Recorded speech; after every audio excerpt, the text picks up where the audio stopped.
What is up, everybody? Welcome back to Cash's Collectibles, and today we're going to be taking a look at the Star Wars The Black Series pre-Vizsla figure. If you don't know who pre-Vizsla is, a little bit of backstory is we see him in the Clone Wars. He is a direct heir of the first Mandalorian Jedi, Tar Vizsla, and we see him wielding the Darksaber. He's eventually killed by Darth Maul, but you know, you would know that if you watched the show, and if you didn't watch the show, then why are you here? You have no idea who this guy is. We kind of get to see a little bit of that right there if you want to pause it. Honestly, he's one of my more liked Mandalorian in the series, and I'm going to be taking a look at him, to look at the articulation, kind of just the paint job and everything. So, yeah, let me get this open, and I'll see you guys in a bit. First of all, let's take a good look at the accessories, starting off with the dual pistols he does come with, or the dual blasters, if you will. These guys are just single molded, the single color. Nothing too special about them. You know, they've got some good detail on there. They look like Star Wars blasters to me, so that's about it. We have the jetpack, and wow, this jetpack is detailed. We've got some extra paint, if we can just...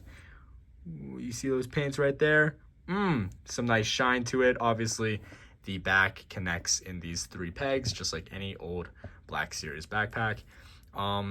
These thrusters do move. We do not get any like flame or like thruster effects, which is not terrible. I'm not planning on making him fly anytime soon, but we do, and this is something like Boba Fett didn't come with, which I wish he did. This rocket is detachable. We can have him like going pew or something. I don't know. We don't really have an effect piece to have it midair, so it's either there or it's there. We have the helmet, and wow, this is super good quality. Just the entire figure really is much better quality than some of the other Black Series figures I've gotten in the past, so that is a pleasant surprise. I do love this guy's helmet, just like how it is in the show, and this is pretty faithful. Obviously this is where the head goes because it's a helmet. The Darksaber is the last accessory we get, and this is my first Darksaber for the Black Series, so this is pretty cool.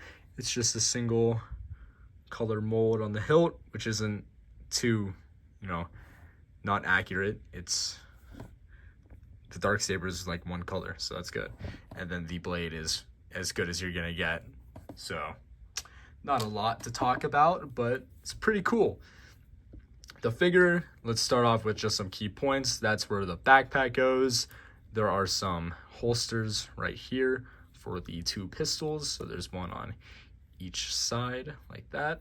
His face, that's what he looks like.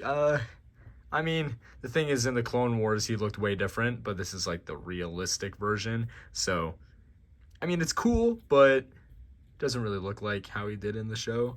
So, like, pretty cool. The armor has a nice, like, gleam to it.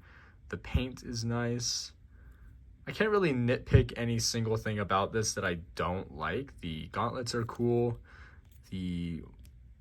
Yeah, I kind of like all of this. This is pretty good. Just like overall, I'm a huge fan of this mold slash just figure in general. So let's do the accessories. So, I mean, the articulation, of course. The head goes 360 degrees, just like that. We get a good up. Damn, Jesus Christ. And then we get a pretty good down, just like that. He kind of has like a weird neck. It kind of reminds me of like the Marvel Legends Spider-Man sometimes. Go that much up on the arms. I bet you can kind of like make it go higher if you really wanted to, just like that.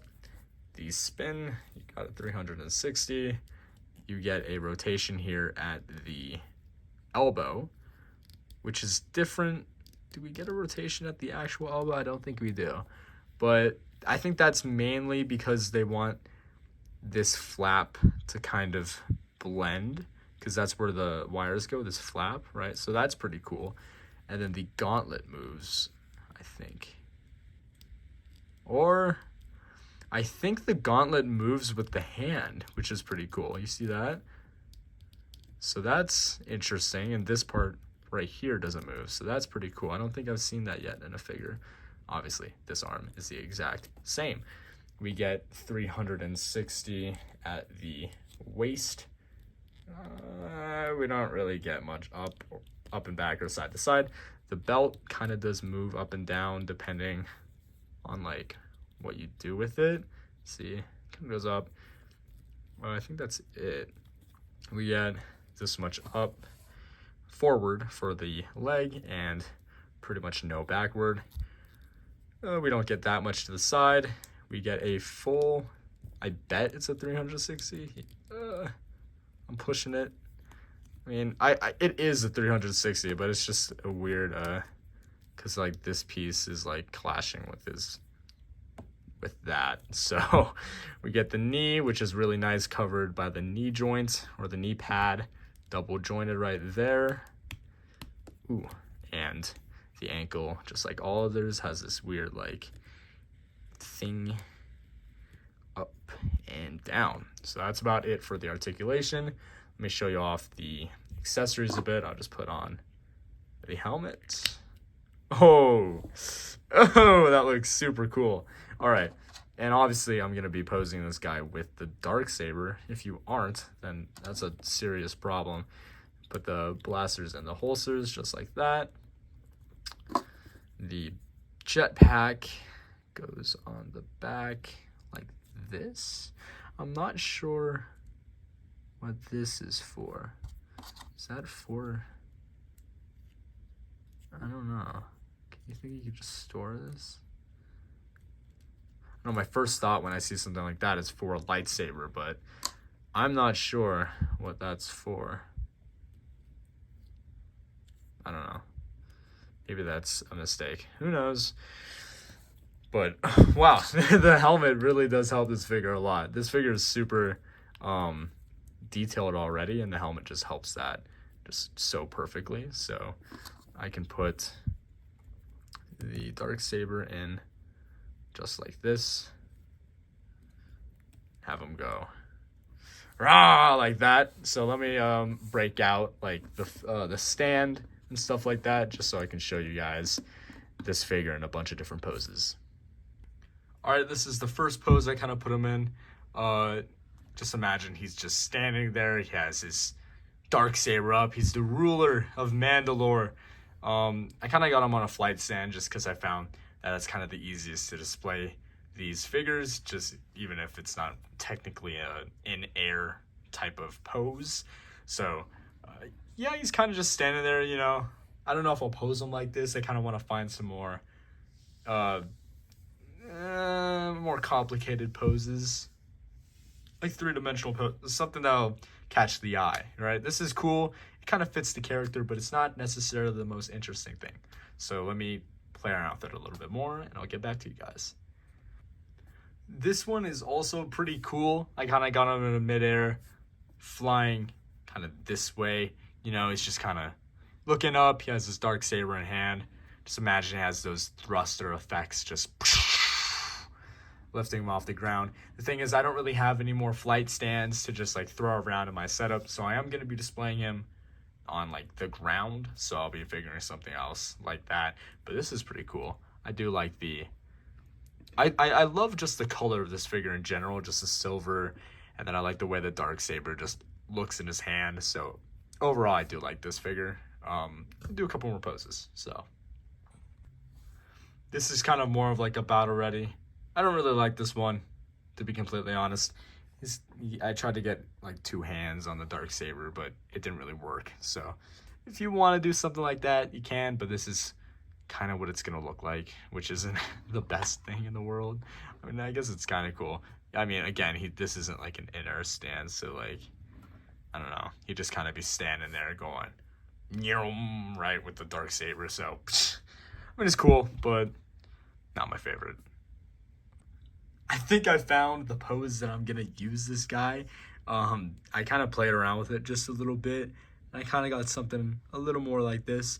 I'm kind of turning this thing a little slowly just because I don't want it to fall, but As you can see, I'm using one of the weapon or one of the blasters that he comes with, which I do think is really cool.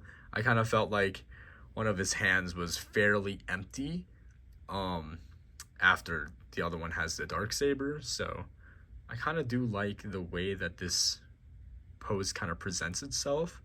Kind of like if you're just watching this, it's like, I don't know, it's kind of cool if I could pose it like that, right? The orientation kind of matters a lot, like this versus that. Like this looks cool, right? Because I like this figure a lot. This is definitely gonna be one of my favorite Black Series figures that I own. So I'm gonna go put this guy on the shelf because I cannot wait to do so, and then I'll sign off. So this is the Mandalorian section of my shelf, and right there, as you can see, I just put pre-Vizsla. I almost called him Paz Vizsla. That's Paz Vizsla. I just put pre-Vizsla right there. I might move him around a bit. You know, that's usually how it goes. I'm pretty sure none of the shelf looks like how it did when I first put the figure there. So it's probably definitely going to move around. But honestly, I do like this figure. I think I'm definitely going to take him down, just play with him a little bit more, because I really enjoyed posing him around and stuff like that. So hope you guys enjoyed. And yeah, bye.